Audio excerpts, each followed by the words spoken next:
जय श्री कृष्ण। जया एकादशी व्रत कथा में आपका स्वागत है।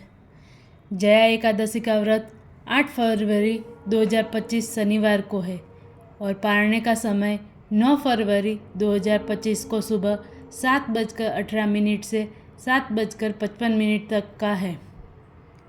ओम नमो भगवते वासुदेवाय। श्री कृष्ण को याद करके हम जया एकादशी व्रत कथा की शुरुआत करते हैं।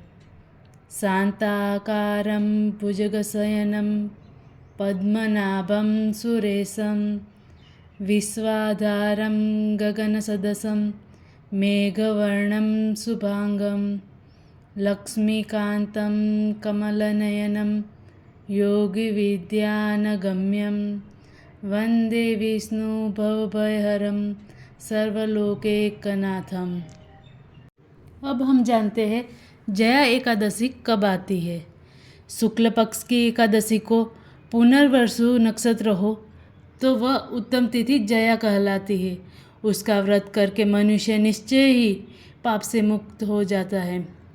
इसमें किया हुआ दान और ब्राह्मण भोजन सहस्त्र गुना फल देने वाला है तथा होम और उपवास तो सहस्त्र गुने से भी अधिक फल देता है। इस दिन स्नान, दान, जप, होम, स्वाध्याय और देव पूजा आदि जो कुछ भी किया जाता है उसका अक्षय फल माना गया है। इसलिए प्रयत्नपूर्वक ही इसका व्रत करना चाहिए। तो आइए जानते हैं व्रत कैसे करना चाहिए। तो उस दिन एक चित और दृढ़ संकल्प होकर क्रोध तथा लोभ का परित्याग करें। पाखंडी, मिथ्यावादी, दुराचारी, परधनहारी तथा परस्त्रीयगामी मनुष्य से वार्तालाप ना करें। भगवान केशव की पूजा करके उन्हें नैवेद्य भोग लगाए। घर में भक्ति युक्त मन से दीपक जलाकर रखें। उस दिन निंद्रा और मैथुन का परित्याग करें। धर्म स्नान से मनोरंजन करते हुए संपूर्ण दिन व्यतीत करें। भक्ति युक्त होकर रात्रि में जागरण करें। ब्राह्मणों को दक्षिणा दे और प्रणाम करके उनसे त्रुटियों के लिए क्षमा मांगे। जैसे कृष्ण पक्ष की एकादशी है वैसे ही शुक्ल पक्ष की भी होती है। इस विधि से उसका भी व्रत करना चाहिए। पृथ्वी पर अश्वमेघ यज्ञ का जो फल मिलता है उससे 100 गुना अधिक फल एकादशी व्रत करने वालों को मिलता है। जिसके घर में तपस्वी एवं श्रेष्ठ ब्राह्मण भोजन करते हैं उसको जिस फल की प्राप्ति होती है वह एकादशी व्रत करने वालों को भी अवश्य मिलता है। इस प्रकार व्रती को वह पुण्य प्राप्त होता है जो देवताओं के लिए भी दुर्लभ है। रात को भोजन कर लेने पर उससे आधा पुण्य प्राप्त होता है तथा दिन में एक बार भोजन करने से देहधारियों को नक्त भोजन का आधा फल मिलता है। जीव जब तक भगवान विष्णु के प्रिय दिवस एकादशी को उपवास नहीं करता तब तक तीर्थ, दान और नियम अपने महत्व की गर्जना करते हैं। हजारों यज्ञों का अनुष्ठान भी एकादशी व्रत की तुलना नहीं कर सकता। अब तक तो हमने जाना जया एकादशी कब आती है, उसका महत्व क्या है, कैसे करनी चाहिए। तो चलो अब हम जया एकादशी व्रत कथा शुरू करते हैं। इसमें युधिष्ठिर और भगवान का संवाद है जो मैं अभी आपको सुनाऊंगी। युधिष्ठिर ने पूछा, शुक्ल पक्ष में कौन सी एकादशी होती है, उसकी विधि क्या है तथा उसमें किस देवता का पूजन किया जाता है। भगवान श्री कृष्ण बोले, राजेंद्र बतलाता हूँ, सुनो। माघ मास के शुक्ल पक्ष में जो एकादशी होती है उसका नाम जया है। वह सब पापों को हरने वाली उत्तम तिथि है। पवित्र होने के साथ ही पापों का नाश करने वाली है तथा मनुष्य को भोग और मोक्ष प्रदान करती है। इतना ही नहीं, वह ब्रह्म हत्या जैसे पाप भी विनाश करने वाली है। इसका व्रत करने पर मनुष्य को कभी प्रेत योनि में नहीं जाना पड़ता। इसलिए राजन, प्रयत्नपूर्वक जया नाम की एकादशी का व्रत करना चाहिए। एक समय की बात है, स्वर्गलोक में देवराज इंद्र राज्य करते थे। देवगण पारिजात वृक्षों से भरे हुए नंदनवन में अप्सराओं के साथ विहार कर रहे थे। 50 करोड़ गंधर्वों के नायक देवराज वन में विहार करते हुए बड़े हर्ष के साथ नृत्य का आयोजन किया।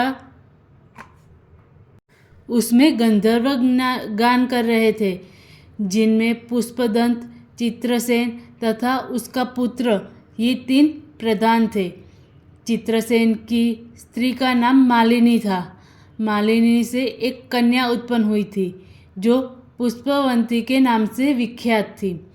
पुष्पदंत गंधर्व के एक पुत्र था जिसको लोग माल्यवान कहते थे।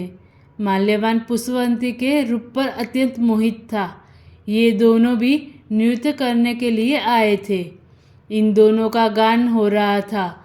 इनके साथ अप्सराएं भी थी। परस्पर अनुराग के कारण ये दोनों मोह के वशीभूत हो गए। चित्त में भ्रांति आ गई, इसलिए वे शुद्ध गान ना कर सके। कभी ताल भंग हो जाता था और कभी गीत बंद हो जाता था। इंद्र ने इस प्रमाद पर विचार किया और इसमें अपना अपमान समझकर वे कुपित हो गए। अतः इन दोनों को शाप देते हुए बोले, ओ मूर्खों, तुम दोनों को धिक्कार है। तुम लोग पतित और मेरी आज्ञा भंग करने वाले हो।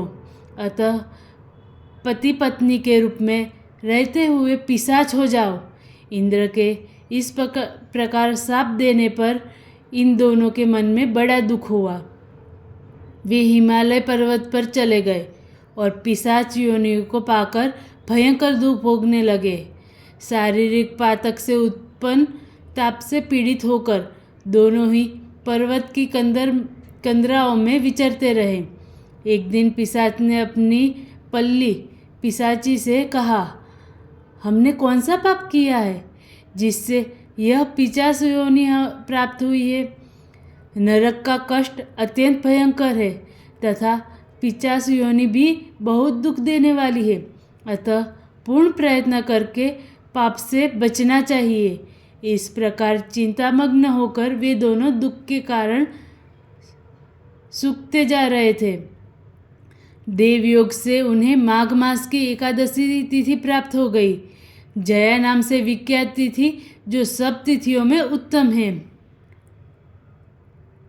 उस दिन उन्होंने जलपान तक नहीं किया, किसी जीव की हिंसा नहीं की, यहाँ तक कि फल भी नहीं खाया। निरंतर दुख से युक्त वो एक पीपल के समीप बैठे रहे। सूर्यास्त हो गया। उनके प्राण लेने वाली भयंकर रात उपस्थित हुई। उन्हें नींद नहीं आई। वे रति और कोई सुख भी नहीं पा सके। सूर्योदय हुआ। द्वादशी का दिन आया। उन पिशाचों के द्वारा जया के उत्तम व्रत का पालन हो गया। उन्होंने रात में जागरण भी किया था। उस व्रत के प्रभाव से तथा भगवान विष्णु की भक्ति से उन दोनों को पिशाचता दूर हो गई। पुष्पवंती और माल्यवान अपने मूल रूप में आ गए। उनके हृदय में वही पुराना स्नेह उमड़ रहा था। उनके पहले ही जैसे अलंकार शोभा पा रहे थे। वे दोनों मनोहर रूप धारण करके विमान पर बैठे और स्वर्गलोक में चले गए। वहाँ देवराज इंद्र के सामने जाकर दोनों ने बड़ी प्रसन्नता के साथ उन्हें प्रणाम किया। उन्हें इस रूप में उपस्थित देखकर इंद्र को बड़ा विस्मय हुआ। उन्होंने पूछा, बताओ, किस पुण्य के प्रभाव से तुम दोनों का पिशाच तत्व दूर हुआ है। तुम मेरे शाप को प्राप्त हो चुके थे, फिर किस देवता ने तुम्हें उससे छुटकारा दिलाया है। माल्यवान बोला, स्वामिन, भगवान वासुदेव की कृपा तथा जया नामक एकादशी के व्रत से हमारी पिशाचता दूर हुई है। तो अब तुम दोनों मेरे कहने से सुधापान करो। यह इंद्र ने बोला। जो लोग एकादशी व्रत में तत्पर हो और भगवान विष्णु के शरणागत होते हैं, वो हमारे भी पूजनीय हैं। भगवान श्री कृष्ण कहते हैं, राजन, इस कारण एकादशी का व्रत करना चाहिए। नृपश्रेष्ठ, जया ब्रह्म हत्या का पाप भी दूर करने वाली है।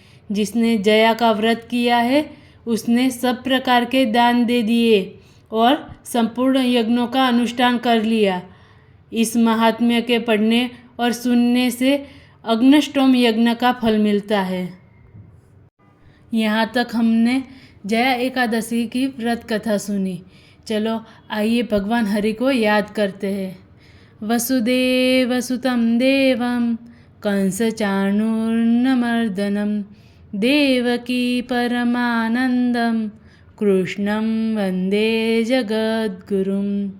यदा यदा हि धर्मस्य ग्लानिर्भवति भारत अभ्युत्थानं धर्मस्य तदात्मानं सृजाम्यहम्।